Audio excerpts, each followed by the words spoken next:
Hello friends, welcome to AHT times channel. Friends, ఈరోజు మీ అందరికీ ఈ వీడియోలో ఇప్పుడే వచ్చినటువంటి ఒక ఫ్లాష్ అప్డేట్ గురించి చెప్పడానికే ఈ యొక్క వీడియోని అయితే చేయడం అయితే జరుగుతుందండి.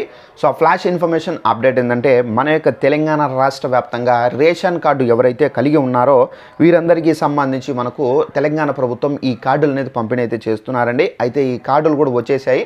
అయితే మనకు ఈ కార్డులు ఎలా ఉంటాయి ఏంటనేది మీకు ఎక్స్ప్లెయిన్ అయితే చేస్తాను. ఈ వీడియో నచ్చినట్లయితే లైక్ చేసుకొని ఛానల్ను సబ్స్క్రైబ్ చేసుకొని వారు వెంటనే ఛానల్ కూడా సబ్స్క్రైబ్ చేసుకొని ఫాలో అవుతానండి. ఇక వివరాల్లోకి వెళ్ళినట్లయితే, మన యొక్క తెలంగాణ రాష్ట్ర ప్రభుత్వం అయితే మనకు రేషన్ దారులకు సంబంధించి ఈ కార్డులు అనేది పంపిణీ అయితే చేయబోతున్నారండి. అయితే అసలు ఆ కార్డులు ఏంటి, దానికి సంబంధించి కూడా ఎక్స్ప్లెయిన్ అయితే చేస్తాను. మన యొక్క తెలంగాణ రాష్ట్ర వ్యాప్తంగా మనకి ఏంటంటే రేషన్ కార్డులు ఏంటంటే, మనకు గత ప్రభుత్వంలో ఇచ్చినటువంటి రేషన్ కార్డులు అయితే ఉన్నాయి.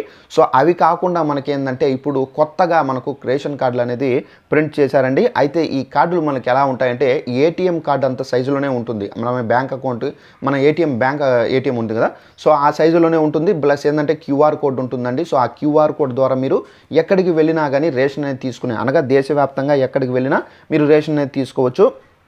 అయితే ఈ కార్డులనే మనకు ఆల్మోస్ట్ వచ్చేసాయి. అయితే మీకు ఇప్పుడు ఉన్నటువంటి పాత కార్డుకు బదులుగా ఇవైతే మీకు ఇళ్లకు వచ్చి పంపిణీ అయితే చేస్తారు. సో ఈ కార్డులు వచ్చిన తర్వాత ఇప్పుడు మీరు ప్రతి ఒక్కటి, ఫర్ ఎగ్జాంపుల్ మీరు ఏదైనా పథకానికి సంబంధించి అప్లై చేసుకోవాలన్నా కానీ, లేదంటే కనుక రేషన్ వెళ్ళి తీసుకోవాలన్నా కానీ ప్రతి ఒక్కరు ఈ కొత్త కార్డుతోనే వెళ్ళి మీరు రేషన్ అనేది తీసుకోవాల్సి అయితే ఉంటుందండి. సో ఈ కార్డు అనేది మీరు తీసుకోవాలంటే తప్పనిసరిగా మీరు పాత రేషన్ కార్డు ఉంటే కనుక అది చూపిస్తే కనుక మీకు ఈ కార్డు అనేది ఇస్తారు.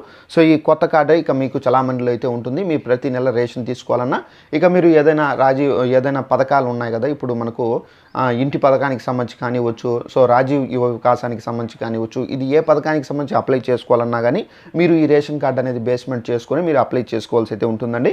సో ఈ రేషన్ కార్డులు కూడా మనకైతే వచ్చేసాయండి. సో ఇక మనకు తెలంగాణ ప్రభుత్వం ప్రతి ఇంటికి అయితే పంపిణీ అయితే చేస్తారు.